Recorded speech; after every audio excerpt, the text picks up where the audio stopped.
So we're starting out in mountain pose, nice and tall on our feet, placing our hands on our hips now, taking a big step back with our right leg. So the right toes are still facing the front of the mat slightly. The hips are square towards the front, keeping a bend in the front knee.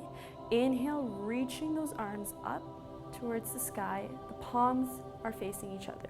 So things to look out for are keeping the shoulders away from the ears, the chest is shining, core is strong, front knee is bent, and the knee is just over the ankle. So in line. Good. And breathing here for 5 breaths.